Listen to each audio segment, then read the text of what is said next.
ખૂબ સ્વાગત છે આપનું વીટીવી ન્યૂઝમાં અને આપ જોઈ રહ્યા છો વીટીવી ન્યૂઝની વિશેષ રજૂઆત રાઉન્ડ ધ ટેબલ. હું છું આપની સાથે રાધા અને મારી સાથે મારા સહયોગી વૈભવી પણ જોડાયા છે. જ્યારે વાત નેતાની આવે ત્યારે ઘણી બધી એવી આંખો હોય છે કે જે એક આશાભરી નજરે એમની સામે જોતી હોય છે. એ તમામ લોકો કે જે એક વિશ્વાસ મૂકી પોતાના મત વિસ્તારમાં એક નેતાની પસંદગી કરે છે અને એ આશાની સાથે એ પસંદગી હોય છે કે અમારા મત વિસ્તારના તમામ એવા કામો, અમારી તમામ પાયાની જરૂરિયાતો, જે કોઈ પણ પ્રાથમિક સુવિધાઓ છે એ તમામ વસ્તુ અમારા વિશ્વાસ મૂકેલા નેતા દ્વારા પૂરી કરવામાં આવે અને એ લોકપ્રિયતા ધીમે ધીમે વધતી જાય છે જો એ કામો સારી રીતે પૂરા કરવામાં આવે. ત્યારે નેતા અને લોકો વચ્ચેનો આ એક અતૂટ સંબંધ પણ કહી શકીએ, કારણ કે લોકોનો વિશ્વાસ અને બીજી તરફ નેતા દ્વારા જે કામ કરવામાં આવે છે એ. ધારાસભ્ય સાથે વાત કરીશું આજના રાઉન્ડ ધ ટેબલમાં. પ્રકાશભાઈ વરમોરા આપણી સાથે જોડાયા છે. એમની રાજકીય કારકિર્દી શું, આધ્યાત્મિકતા સાથે તેઓ કેવી રીતે જોડાયા, રાજકીય જે ક્ષેત્રમાં પ્રવેશ કર્યો એ પહેલા તેઓ ક્યાં કેવી રીતે પોતાની ભૂમિકા ભજવતા હતા અને લોકો સાથે જોડાવવાનો તેમનો આ વિચાર ક્યારે આવ્યો. અનેક સવાલો છે. ત્યાંના જે મુદ્દા છે ધ્રાંગધ્રાના, એના વિશે પણ વિસ્તારથી ચર્ચા કરીશું. પ્રકાશભાઈ, આપનું ખૂબ સ્વાગત છે રાઉન્ડ ધ ટેબલમાં. પ્રકાશભાઈ, શરૂઆત આપ એમએલએ છો, ધારાસભ્ય એટલે ત્યાંથી જ કરીએ. રાજકીય કારકિર્દીની શરૂઆત 2022થી આપે કરી, તો એ શરૂઆત એક ક્યાંથી આવી કે હવે રાજકીય ક્ષેત્રમાં પ્રવેશ કરવો છે, કારણ કે ઇન્ડસ્ટ્રીયાલિસ્ટ અને ત્યારબાદ અચાનક આવી રીતે ક્ષેત્ર બદલવું, તો એ મનમાં શું વિચાર હતો, લોકોની સેવા કરવાનો અથવા તો લોકો સાથે આવી રીતે જોડાવવાનો? મારે સંયુક્ત પરિવારમાં મારો જન્મ થયો, સરામાં, ખેતી, વેપાર અને પછી ઉદ્યોગોના માધ્યમથી વિશ્વમાં ફરવા જવાનું થતું હતું. પછી વઢવાણ ઇન્ડસ્ટ્રી એસોસિએશનનો 2010-11માં પ્રમુખ બન્યો. ઝાલાવાડ ચેમ્બરનો પછી હું પ્રમુખ બન્યો. પછી ફેડરેશન ઓફ ઇન્ડસ્ટ્રી એસોસિએશન ગુજરાતના 2.5 લાખ ઉદ્યોગકારની તમામ જીઆઈડીસીની એપેક્સ બોડી છે, એનો પણ હું પ્રમુખ બન્યો. એટલે જાહેર જીવનમાં સરદારધામમાં હું ઉપપ્રમુખ. અનેક સંસ્થાઓ સાથે હું છેલ્લા 8-9 વર્ષથી પૂર્ણતાથી જોડાયેલો હતો. મને અનુભવે એવું સમજાણું કે સેવા માટે સરકારથી કોઈ મોટું પ્લેટફોર્મ નથી. તો મને પરિવારમાં દીકરા ભાઈઓ બધા સેટ થઈ ગયા, ધંધો સારી રીતે સંભાળે. તો રીડિંગનો મને શોખ હતો અને મહાપુરુષોના જીવન ચરિત્રમાંથી મને પ્રેરણા મળી કે આ જીવનનો ઉદ્દેશ રહ્યો ને એ લોકોની સેવા છે. તો સેવા માટે સરકારથી કોઈ મોટું પ્લેટફોર્મ ન હોય અને વિશ્વની સૌથી મોટી પાર્ટી ભારતીય જનતા પાર્ટીએ મને ટિકિટ આપી અને લોકોએ મને ઐતિહાસિક બહુમતીથી આશીર્વાદ આપી અને ધારાસભ્ય બનાવ્યો. અને એ પછી મારી રાજકીય કારકિર્દી, રાજકીય સેવાનું આખું મારા માટે કોઈ, it is not my career, service is my being. પ્રકાશભાઈ, પ્રશ્ન એ કે હળવદના લાડુ ખૂબ ફેમસ છે અને આમ જોવા જઈએ તો ઔદ્યોગિક ક્ષેત્રના એ લાડુ પણ તમે ખાધા છે અને હવે રાજનીતિનો એ સમય કે એમાં પણ તમે ઘણા બધા અનુભવો અને ધારાસભ્ય બન્યા પછી ઘણા બધા પડકારો આપે જોયા હશે. આમ એક ઉદ્યોગપતિ તરીકે મારે એ જાણવું છે કે એક કેવા પડકારો હતા જે આપે જોયા, કારણ કે આપની સેકન્ડ જનરેશન ફિલ્ડમાં આપી અને ત્યારબાદ ધારાસભ્ય બન્યા. એ કેવા પડકારો હતા, બંનેમાં શું ડિફરન્સ તમને લાગ્યો? બધી જગ્યાએ ability to deal with people, તમે ઉદ્યોગ હોય, તમે રાજકીય હોય, તમે કોઈ પણ જગ્યાએ હોય, તમે માણસ સાથે કેવી રીતે કામ કરો છો, પરિવારમાં હોય, બધી જગ્યાએ કોમન એક બાબત હોય છે કે લોકો સાથેની તમારું કામ કરવાની પદ્ધતિ. આ પદ્ધતિથી સ્કેલ થતો હોય છે. એટલે મોટા સામ્રાજ્ય બનાવે કે મોટી સંસ્થા બનાવી, મહાન સંસ્થા બનાવી, તો ગુડ ટુ ગ્રેટ બની તો એ પીપલ દ્વારા જ બની હોય. તો બધી જગ્યાએ ચેલેન્જીસ નહીં, બધી જગ્યાએ એક નવા અનુભવો મળે, નવી શક્તિ મળે.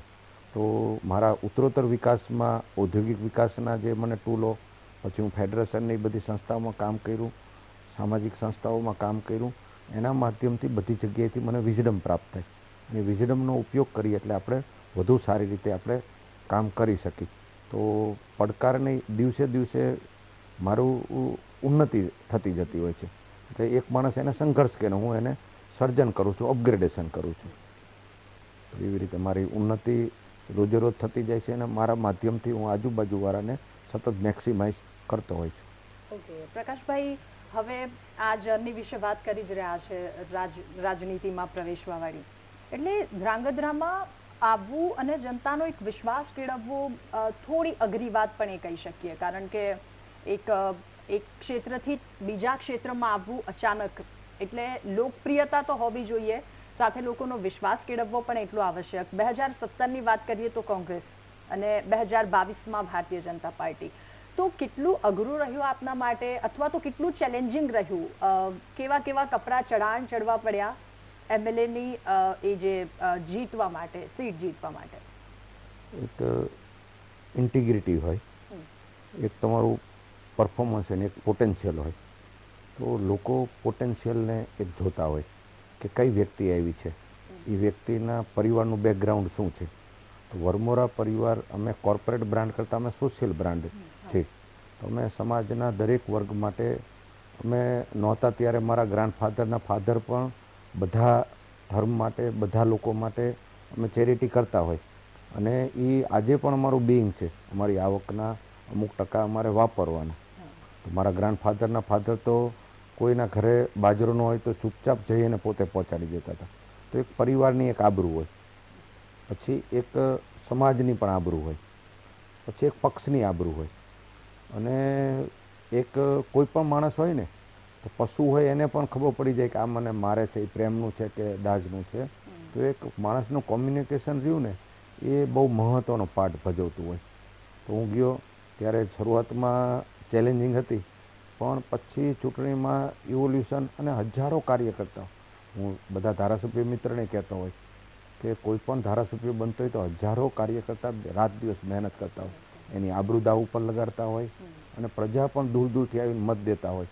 ત્યારે આપણી આબરૂ હોય એને જોઈને આપ્યું હોય, તો પછી આપણે એવા કોઈ કામ ન કરવા જોઈએ જેનાથી આપણા પરિવારની, આપણા સમાજની, આપણા પક્ષની, આપણા રાષ્ટ્રની અને માનવતાની આબરૂ ધોવાય. તો આ મારા કમિટમેન્ટ ઉપર મને ઉત્તરોત્તર ઇવોલ્યુશન વધતું જાય છે, અને નીચે પણ બધાનો પ્રેમ મળતો જાય, અને ઉપર પણ મળતો જાય છે. ઉત્તરોત્તર ટોટાલિટીમાં નફો થતો જાય છે. પ્રકાશભાઈ, પ્રશ્ન બીજો, કારણ કે ઇલેક્શન્સની આપણે વાત કરી અને કઈ રીતે લોકો સુધી પહોંચ્યા એની પણ વાત કરી, પણ જ્યારે વર્ષ 2022માં આપનું નામ જ્યારે સામે આપ્યું હોય, અને અત્યારે આપણે ઘણી બધી વખત, કારણ કે લોકસભા વખતે પણ આપણે જો કે ભારતીય જનતા પાર્ટીમાં ઘણા એવા નેતાઓ હતા કે જેમણે અલગ અલગ જગ્યાએ વિરોધ નોંધાવ્યો કે અમે આટલા વર્ષોથી છીએ, અમારી ટિકિટ નથી આવી. એટલે એ સામાન્ય રીતે કોઈ પણ વ્યક્તિ હોય એના કદાચ મનમાં એ પ્રશ્નો હોય કે અમે આટલા વર્ષોથી જોડાયેલા છીએ, અમે આટલા પ્રશ્નો કરીએ છીએ, પણ છતાંય અમને એ ચાન્સ નથી મળ્યો. શું આપને વર્ષ 2022માં ચાન્સ મળ્યો ત્યારે એવી પરિસ્થિતિનો સામનો આપે પણ કર્યો હતો, અને જો કર્યો હોય તો એને ટેકલ કેવી રીતે કરી? મારો પરિવાર 95થી ભારતીય જનતા પાર્ટીની વિચારધારાથી અમે કનેક્ટ જ છીએ. એટલે છતાંય કોઈ પણ જગ્યાએ રાજનીતિમાં ગમે ત્યારે ગમે ડેવલપમેન્ટ થાય તો એ નાના મોટા વિષયો હોય, પણ તમારે બધાને સાથે લઈને ચાલવાનો ભાવ હોય ને, એટલે પછી બધા એકજૂટ થઈને કામ કરતા હોય. નેતૃત્વની ચેલેન્જ જ એ હોય કે જે કોન્ટ્રાવર્સી હોય એને ઇન્ક્લુઝનમાં લાવી દેવું. અને 2022ના ઇલેક્શનમાં તો મેં બધાને જોયા. પછી જ્યારે લોકસભા આવી ત્યારે મારી સાથે સામે લડેલા આમ આદમી પાર્ટીના ઉમેદવાર હોય, કોંગ્રેસના ઉમેદવાર હોય, આ તમામ લોકોને ભાજપમાં જોડી અને મુખ્ય પ્રવાહમાં લાવી, અને જે મને 33,000ની લીડ મળી હતી, એ લોકસભામાં 70,000ની લીડ આવી. તો જે કહેવાય કે મલ્ટિપલ થઈ ગયું, અને એફર્ટલેસલી અમે એ લીડ લાવી શક્યા. એટલે ઉત્તરોત્તર ચેલેન્જ આફતને અવસરમાં કન્વર્ટ કરતું જવાનું, અને ક્યાંય કોઈ આપણને કોઈ માણસ આપણાથી દૂર છે, આપણા વિચારને, આપણી ભાવનાને આપણે સમજ્યા નથી ત્યાં લગી વિરોધ કરે, પછી આપણી સાથે આવવા માંડે. એટલે જ્યારે જો આપણે સત્ય વાત હશે, આપણી ઇન્ક્લુઝનની વાત હશે, તો પછી એ માણસ રહ્યો એ આપણી સાથે જોડાશે અને પછી સરેન્ડર થશે. મારા અગાઉ પણ હું ઇલેક્શનો લડ્યો હતો ને, ત્યાં પણ મારા સામે જે લડતા હતા એને પછી મેં હોદ્દેદાર રાખી દીધા. એટલે સંસ્થાઓમાં શરૂઆતમાં હું બહુમતી થાય, પછી હું સર્વાનુમતે, વઢવા ઇન્ડસ્ટ્રી એસોસિએશન હોય, ઝાલાવાડ ચેમ્બર હોય, ફેડરેશન હોય, જ્યાં પણ હું ચૂંટણી લડું ત્યારે મારા સામું હોય, પણ પછી જ્યારે હું એક્ઝિટ લઉં ને ત્યારે એ સર્વાનુમતે. પછી તો બધા મને ફરીવાર એવું કહેતા કે તમે જ પ્રકાશભાઈ રિપીટ થાવ, જે મારા વિરોધી હોય. આટલું મારું એચિવમેન્ટ રહ્યું. ઓકે, એટલે સૌને સાથે લઈને ચાલવાની એક આપની આદત. પ્રકાશભાઈ, હવે એ પણ આપની પાસેથી જાણવું છે, 2022થી અત્યારે 2025 ચાલી રહ્યું છે અને લોકોની સાથે ચાલવાની જે વાત કરવામાં આવી, લોકોનો જે એક વિશ્વાસ કે અમારા કામો, અમારી જે પાયાની જરૂરિયાતો, સુવિધાઓ એ અમારા આ નેતા દ્વારા આપવામાં આવશે, તો 2022થી લોકો માટે અત્યાર સુધીમાં એવું તે શું એક શ્રેષ્ઠ કામ કરવામાં આવ્યું? 1 થી 2 ઉદાહરણ આપના દ્વારા જો આપવામાં આવે કે જેને લઈને અત્યારે પણ રાત્રે આમ સરસ ઊંઘ આવી જાય કે નહીં, લોકો માટે આ કામ બહુ જ સરસ થયું છે, બેસ્ટ થયું છે અત્યાર સુધીનું. અત્યારે મેં જોયું કે હજી પણ એવા કેટલાય ગામો હતા કે જ્યાં પાણી પહોંચ્યું નહોતું. હવે નર્મદાની કેનાલ, મુખ્ય 3 કેનાલ ધાંગધ્રા હળવદમાંથી નીકળે, મોરબી, માળિયા અને ધાંગધ્રાની 3 કેનાલ નીકળે. એટલે ઘણો ખરો ભાગ રહ્યો ને એ પિયતથી જોડાઈ ગયો. 20-25 વર્ષમાં એ વિસ્તારનો બહુ ડેવલપમેન્ટ થયું હોય. હવે જે ગામો પાણીથી વંચિત છે, એવા હળવદના 11 ગામો હતા, ધાંગધ્રાના અને વઢવાણ અને મૂળીના 44 ગામો હતા. મૂળી સરા મારો તાલુકો, સરા મારું નેટિવ, એટલે મૂળી તાલુકો પણ મારું, હું ત્યાં જન્મો અને ત્યાં મોટો થયો.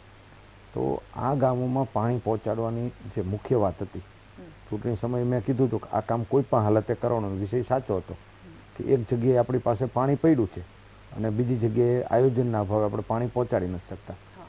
તો એમાં રસ લઈને કરાવરાયું અને એમાં ચેલેન્જિંગ એવી આવી કે ફાઇલને બધું ઓકે કરીને થયું, ક્યાંક ના ક્યાંક અધિકારી રહ્યા એની સેન્સિટિવિટી ક્યાંક ઓછી હોય, તો આ બધું ફાઇલ એન્ડ ઉપર પહોંચીને એને એમ કીધું કે આની વાયબિલિટી ન આવે ને આ રીતે ક્વેરી કાઢી. પણ હું ત્યારે મુખ્યમંત્રી પાસે જઈ અને અમારા બીજા સાથી ધારાસભ્યોને બધાને હું લઈ ગયો અને સાહેબને વિનંતી કરી કે સાહેબ આ પાણી પડ્યું છે ને એ પહોંચાડવું જોઈએ અને આ કંઈ પ્રશ્ન નથી. અને સાહેબે એ બધી ક્વેરી ઉપર મુખ્યમંત્રીશ્રી સાઇન કરી દીધી અને આજે એ 44 ગામોમાં યુદ્ધના ધોરણે કામ થઈને આ વર્ષના અંત સુધીમાં એ પાણી પહોંચી જશે. તો આ પાણી પહોંચી ગયું એટલે ત્યાં વિકાસ પહોંચી ગયો અને ત્યાં હવે બાગાયતની ખેતીથી લઈ આજે મારે હળવદરી બાગાયતમાં ઘણું આગળ હતું. હું આવ્યા પછી ધાંગધ્રામાં પણ બાગાયતની સ્પીડ લાવી અને હવે આ ગામોમાં કીધું છે પાણી પહોંચી જાય તમે ડ્રીપ ઇરિગેશનથી કરવાનું, બાગાયત કરવાનું. તો આ જે વિઝનરી જે સ્ટેપથી રહ્યો ને, એક આપણને સંતોષ થાય કે આપણે આવા કામગીરીના આપણે એક ઈશ્વરે આપણને નિમિત્ત બનાવ્યા. રાધાએ જે સવાલ કર્યો કે અત્યાર સુધી તમે એવા કયા કામ કર્યા કે જેનાથી તમને સારી ઊંઘ આવે, પણ મારો પ્રશ્ન એ છે કે હજુ એવા કયા કામ છે કે જેનાથી તમને ઊંઘ નથી આવતી, એવું થાય છે કે ના મારે વર્ષ 2026-27 સુધીમાં આ કામ કરી દેવું છે? મને હજી પણ શિક્ષણ માટે હોય તો મેં મારા ત્યાં 9 માધ્યમિક શાળા ચાલુ કરાવી. હજી પણ જે હું જોઉં ને દીકરા દીકરીમાં ભેદ જોવામાં આવે. આજે પણ દીકરીનો ડ્રોપ આઉટ રેશિયો આપણા ત્યાં વધુ છે. તો એક દીકરી ભણે નહીં ને, એ દીકરીમાં અહલ્યાબાઈ પણ હોય, એ ઝાંસીની રાણી લક્ષ્મીબાઈ છે, જીજાબાઈ છે. તો એ દીકરીના જીવનને તમે સામાજિક તમારી લિમિટેશનના હિસાબે, પારિવારિક લિમિટેશન હિસાબે એ દીકરીનું ભણતર હજી પણ ગામડામાં ડ્રોપ આઉટ રેશિયો છે. દીકરા દીકરીમાં આજે ભેદ જોવામાં આવે છે. દીકરીનું શિક્ષણ રહ્યું ને, પરિવર્તન વિશ્વગુરુ બનવું હશે તો જનશક્તિની 50% ભાગીદાર માતૃશક્તિ, મહિલા શક્તિનું જ્યાં લગી સશક્તિકરણ નહીં થાય ને ત્યાં સુધી આગળ નહીં આવે. અને હું ડિટેલિંગમાં એવું માનું છું કે તમારે ક્રાઇમ ઘટાડવો હોય કે તમારે પરિવર્તન લાવવું હોય તો મા અને બહેન જે રિઝલ્ટ લાવી શકશે ને એ પોલીસથી પણ નહીં આવે, રાજનેતાથી પણ, કારણ કે એમની સેન્સિટિવિટી વધુ હોય. એટલે હું કોઈ માતૃશક્તિ એટલે કરુણાની શક્તિ છે. તો આ સશક્તિકરણ માટે સાચા અર્થમાં એ જનશક્તિની 50% ભાગીદારીને આપણે કરશું તો હજી પણ એમાં જે રિઝલ્ટ જોઈ એ હજી ક્યાંક ના ક્યાંક ઓછું છે. એની એક મને, અને એ દિશામાં મારા પ્રયત્નો પૂરેપૂરા સેન્સિટિવિટીથી ચાલુ છે. ઓકે પ્રકાશભાઈ, હવે જ્યારે લોકોની વચ્ચે રહેવાનું થાય સતત, ઘણા બધા એવા સવાલો હોય કે કેટલાક સવાલો આપણે સોલ્વ કરી શકીએ, કેટલાકમાં થોડોક ટાઈમ ટેકિંગ પ્રોસેસ હોય, થોડોક વધારે એમાં ટાઈમ જોઈએ. તો શું ક્યારે એવું બન્યું છે કે લોકોના રોષનો સામનો કરવો પડ્યો હોય, અને જો લોકોના રોષનો સામનો કરવો પડ્યો હોય તો એને કેવી રીતે ટેકલ કરવો અને એ રોષને કેવી રીતે શાંત કરવો, એના વિશે આપ શું કહેશો? પહેલાં તો આપણા ત્યાં હું કંપની હોય તો જે કંપની ગાંધીજીએ કીધું કસ્ટમર ઇઝ અ ગોડ, તો તમારે બિઝનેસોમાં જેને કસ્ટમરાઇઝિંગ કીધું ને એમેઝોન, તો વિશ્વની મોટી કંપની બની ગઈ. તો તમે જ્યારે જનપ્રતિનિધિ બનો છો ત્યારે કોઈ પણ માણસ ગમે એ બોલે છે તો તમારે એને રોષ નહીં, એની પીડા છે, બરાબર, એની પીડા છે એટલે એ કહે છે આપણને. તો એ પીડાનું આપણે વૈષ્ણવજન તેને કહીએ, પીડ પરે એ જાણે છે. પર દુખે ઉપકાર કરે તો મન અભિમાન ન જાણે છે. આપણે એની પીડા જોવાની, ભાંજણી પીડા નહીં, એના માટે આપણાથી થતા બનતા પ્રયત્ન કરવાના, અને પછી એનું સોલ્યુશન લાવો. અને ત્યારે પાછું આપણે અભિમાન નહીં કરવાનું કે આ મારાથી થયું, આ ઈશ્વરથી થયું. તો આપણે વૈષ્ણવજન થતા હોય છે. તો જનપ્રતિનિધિ તરીકે આ બધી એક પ્રોસેસ હોય. કોઈ પણ સંસ્થામાં તમે કામ કરો, લોકોની અપેક્ષા હોય છે, અને અપેક્ષા હોવી જ જોઈએ, બરાબર. હક અને ફરજ બે બાબતોમાં હોય. તો લોકોને એનો હક એને મળવો પડે.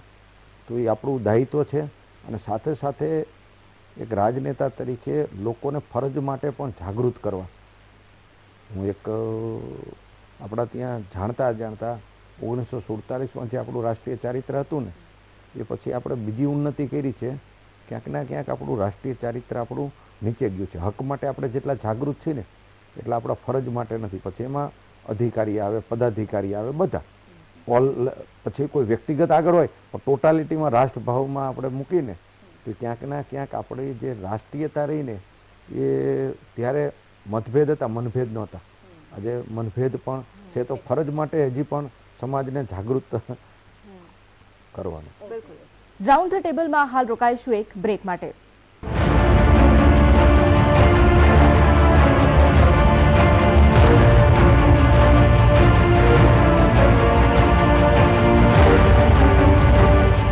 Welcome back. રાઉન્ડ ધ ટેબલમાં ધારાસભ્ય પ્રકાશભાઈ વરમોરા આપણી સાથે જોડાયેલા છે. તેમની સાથે આગળ ચર્ચા કરીશું. પ્રકાશભાઈ, આમ તો એક પોલિટિશિયન તરીકે લોકો હવે તમને ઓળખે છે, પણ એના પહેલા સંયુક્ત પરિવારમાંથી આપ આવો છો, અને અત્યારનો જે સમય છે એમાં આપણે એ વધારે જોઈએ છે કે લોકોને થોડું એકલા રહેવું, ઓછા લોકોની વચ્ચે રહેવું, કારણ કે સોશિયલ મીડિયા જેમ જેમ વધ્યું એમ તમારા મિત્રો હોય, પરિવારના એ લોકો હોય, એમની સાથેનો સંપર્ક તમારો તૂટતો ગયો, અને એક ટચુકડા મોબાઈલ ફોનની અંદર તમારી આખી લાઈફ આવી ગઈ. એટલે આપનો ઉછેર સંયુક્ત પરિવારમાં થયો છે, એટલે એને લઈને આપનો શું વિચાર છે? અને બીજું એ કે સંયુક્ત પરિવારમાં જેટલું આપણે રહીશું એટલા આપણે ખીલીશું, એટલા લોકો સાથે આપણે વાતચીત કરી શકીશું, કોન્ફિડન્સ આપણામાં એટલા આવશે. એટલે આપનું શું માનવું છે એના વિશે? ડેવલપમેન્ટ રહ્યું ને એ પ્રેમથી, ભાવનાથી, હૂંફથી થતું હોય. તો સંયુક્ત પરિવાર રહ્યું ને એક બીજ છે. અને વસુધૈવ કુટુંબકમની શરૂઆત સંયુક્ત પરિવારથી જ થાય. માણસ વિકાસ રહ્યો ને એ આત્મીયતાથી જ વિકાસ કરી શકશે.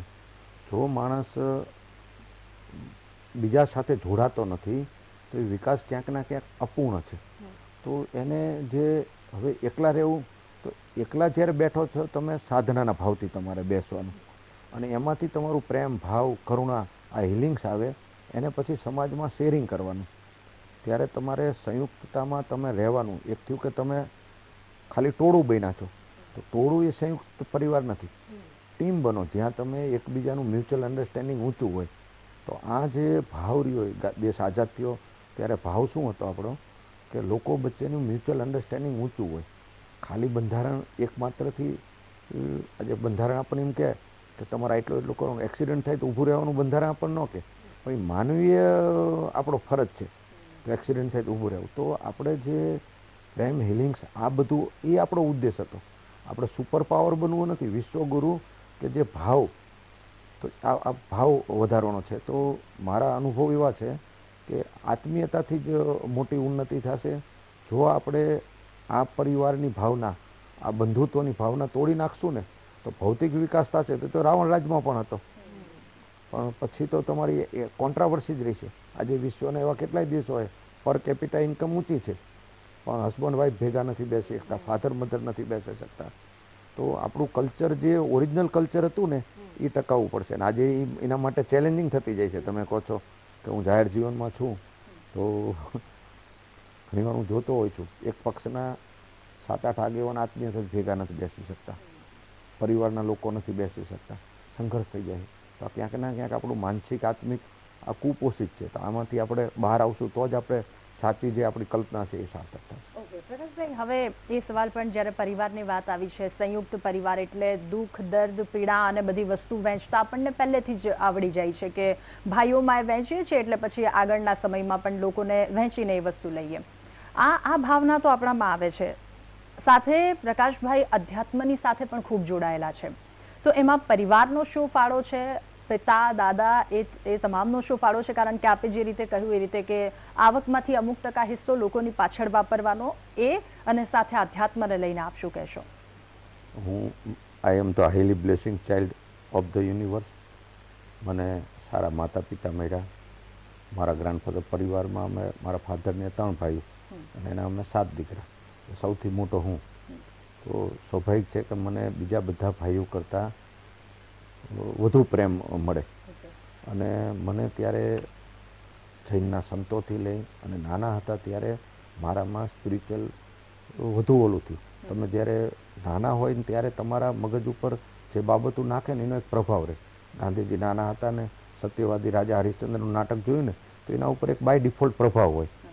તો મારે પણ સંતોના, મારા ગ્રાન્ડફાધર તો 44 વર્ષે મારા પિતાને બધાને સોંપી અને એ આજે હું યાદ કરું તો ઇઝ અ ગ્રેટ મેન્ટર. અમારા આખા પરિવારને, અમે તો ગ્રામ્યમાં હતા, એમને નર્ચર કર્યું, એની દૂરંદર્શી, એની ભાવના. તો મને ત્યાંથી એ સીડો મળ્યા આધ્યાત્મિકતા. અને પછી ઉત્તરોત્તર જેમ જેમ પછી તો રીડિંગના માધ્યમથી ગુરુઓ મળ્યા. પછી આ કન્ટિન્યુ મારી યાત્રા રહી અને આજ દિવસ સુધી યાત્રામાં ઉત્તરોત્તર વધારો થતો જાય છે. એટલે સારો DNA હતો, પછી સારું ફૂડ મળ્યું, સારું ઇન્ફોર્મેશન મળી, સારા ફિલિંગ્સો મળ્યા. તો ટોટાલિટીમાં મારી સાથે ઈશ્વરના બ્લેસથી મારા સાથે બહુ સારું થયું. તો શાંતિથી હું જ્યારે અભ્યાસ કરું ને તો મારી પાસે થેન્ક્સ ગોડ, બધાને આભાર ભાવ સિવાય મારી પાસે એવો કોઈ શબ્દ જ નથી. પછી શિકાયત કરવી હોય તો માણસને ગમે એટલું દીધું તો માણસને ઓછું પડવાનું.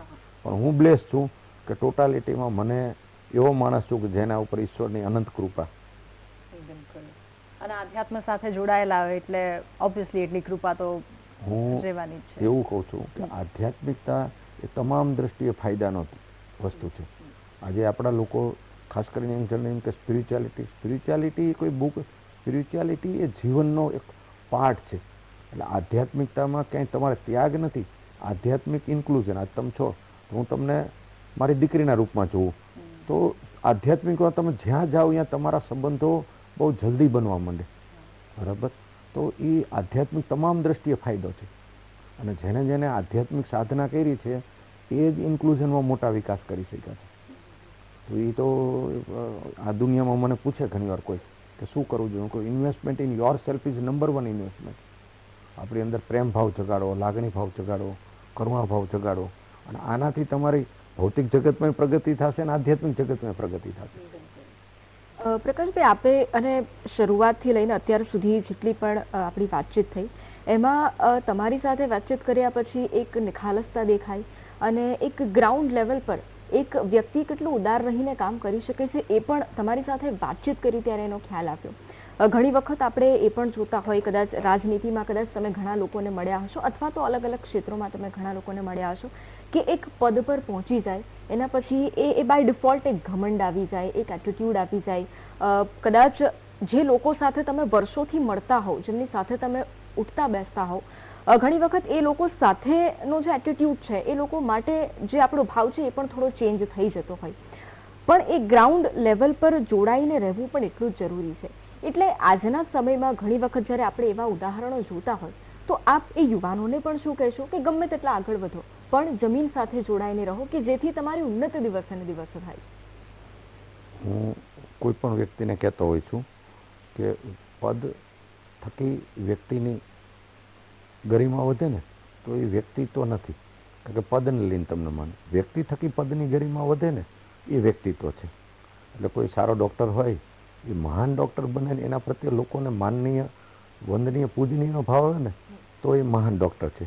મીડિયાકર્મી હોય, રાજનેતા હોય, ફિલ્મ એક્ટર હોય, તો અમુક એક્ટરનું કેરેક્ટર એટલું ઊંચું હોય, ક્રિકેટર હોય તો એના ઉપર એક રિસ્પેક્ટ આવે.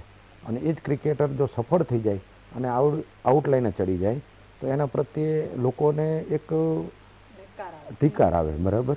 તો હિટલર પણ ઓલું હોય, પણ હિટલર પ્રત્યે લોકોને વંદન પૂજનનો ભાવ ન આવે.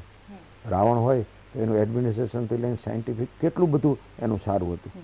તો એક જે ભાવ રહ્યો ને એ બહુ મહત્વનો. એટલે મારી યુવાનોને પણ એટલું કહેવાનું કે આ મનુષ્ય જીવન બહુ દુર્લભ છે.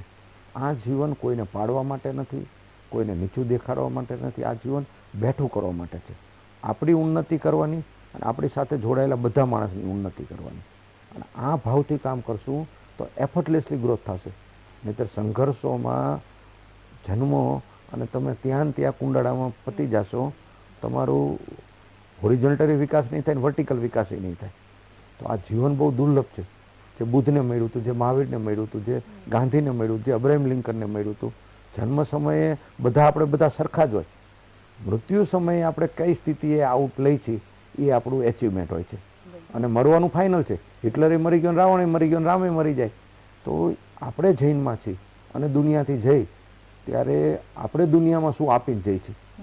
આપણી અનુભૂતિ જે પ્રાપ્ત થઈ એનાથી વિશેષ આપણે કેટલું આપીને જઈ છીએ. કેટલું મેળવ્યું મહત્વ નથી, કેટલું આપ્યું છે તો એ મહત્વનું. આ બધા જે હતા એ કંઈક આપીને ગયા. એટલે આજે બુદ્ધે ચાલે, ભગવાન રામકૃષ્ણ જે ઇતિહાસના પાત્રો છે તો એ કંઈક એવું કરીને ગયા છે કે આજે પણ એના લોકો એને જોઈ અને એમાંથી પ્રેરણા લે છે. ઓકે પ્રકાશભાઈ, હવે ઇન્ડસ્ટ્રીયાલિસ્ટ તરીકેના જે આપના વર્ષો અને ધારાસભ્ય તરીકેના આપના વર્ષો, આ બંનેમાંથી સૌથી શ્રેષ્ઠ આપને કયું લાગ્યું? અને ધારાસભ્ય તરીકેની આટલા વર્ષોની સફર, શું નવું શીખ્યા, શું લોકોમાંથી કંઈક અલગ શીખ્યા અને હવે શું લોકોને આપશો આપ? ઇન્ડસ્ટ્રીઝ હોય ને ત્યારે ઇન્ડસ્ટ્રીઝનું ફોકસ ઇન્કમ ઉપર હોય, બરાબર. એનો KRA KPA કંપનીની ઇન્કમ, કંપનીનું વેલ્યુ છે. એટલે કસ્ટમરને હોય એમાં લાભાર્થીઓ લિમિટ હોય. ગમે એવડી મોટી ઇન્ડસ્ટ્રી થાય તો એના લાભાર્થીઓ એક લેવલ હોય. રાજનીતિમાં જે આ પૈસાથી જે સર્વજન હિતાય સર્વજન સુખાય, તો એ કામ કરવાનું રાજનીતિમાં તમને વધુ વ્યાપ મળે. ઓલામાં તો તમે ગમે એટલી કંપની બનાવો, મોટો બનાવો તો એના સ્ટેક હોલ્ડર તો એક મર્યાદામાં જ રહેવાના. અને આમાંથી ઇન્ક્લુઝન વિકાસ થાય. પ્રકૃતિનો, સમષ્ટિનો, આજે વૃક્ષો વાવો કે કંઈ પણ સરકાર કરે તો એ સારું થાય. રાજનીતિમાંથી હું એ શીખો કે અહીં કામ કરવાથી ફૂલફિલમેન્ટ બહુ મળે. ઓલામાં તમને પૈસા મળે, સફળતા મળે, તમને પ્રતિષ્ઠા મળે, પણ અહીં તમને અંદરથી એક સાર્થકતા મળે.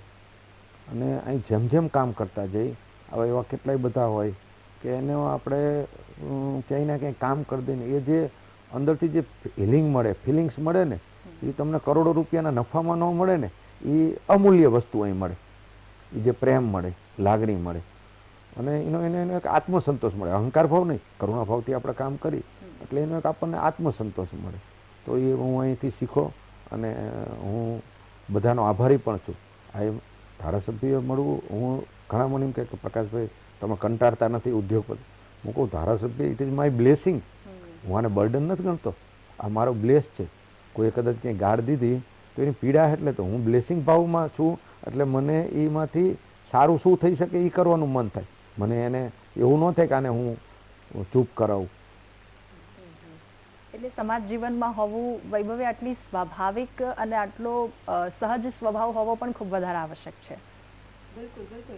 અને એટલા જ માટે આજે અમારી સાથે આપ જોડાયા અને એની સાથે સાથે એક ધારાસભ્ય તરીકે લોકો આપને ઓળખે છે, એક ઉદ્યોગપતિ તરીકે ઓળખે છે, એક વ્યક્તિ તરીકે ગુજરાતના એ કદાચ તમામ લોકો ને ઓળખતા હોય અને આજે એ લોકોએ તમને ઓળખ્યા છે. અને આઈ થિંક ઘણા બધા લોકોને શીખવા મળ્યું હશે કે ગ્રાઉન્ડ લેવલ પર કેવી રીતે જોડાયેલા રહેવું, આધ્યાત્મિક કેવી રીતે રહેવું અને એની સાથે સાથે લોકો સાથે કનેક્ટેડ કેવી રીતે રહેવું. અને ગમે તેટલા આગળ વધીએ પણ જીવનમાં હંમેશા એ ઉદારતા હોવી, એ નિખાલસતા હોવી પણ ખૂબ જરૂરી છે. થેન્ક યુ સો મચ અમારી સાથે જોડાવા માટે અને ખૂબ સરસ માહિતી આપના વિશે પણ ખૂબ સરસ જાણકારી શેર કરવા માટે. તો આ હતા ધારાસભ્ય પ્રકાશભાઈ વરમોરા કે જે આજે આપણી સાથે જોડાયા. અને આમ શ્યોર એ તમામ દર્શકો કે જે ધારાસભ્ય તરીકે એમને ઓળખે છે, ઉદ્યોગપતિ તરીકે એમને ઓળખે છે, પરંતુ આજે એક વ્યક્તિ તરીકે એમને આપણે જાણ્યા છે. અને જ્યારે એક વ્યક્તિ તરીકેની એમણે આપણે સફર જોઈ ત્યારે આપણને એક જ મનમાં વિચાર આવે કે એક અદ્ભુત સફર જેમાંથી આપણે તમામ વ્યક્તિએ ઘણું બધું શીખવાનું પણ છે. ઉદાર કેવી રીતે રહેવું, નિખાલસ કેવી રીતે રહેવું અને તમામ બાબતો આજે તેમની પાસેથી જાણી છે. રાઉન્ડ ધ ટેબલમાં હાલ બસ આટલું જ. ફરી એક વખત મળીશું એક નવા ગેસ્ટ સાથે. ત્યાર સુધી રજા આપશો. નમસ્કાર.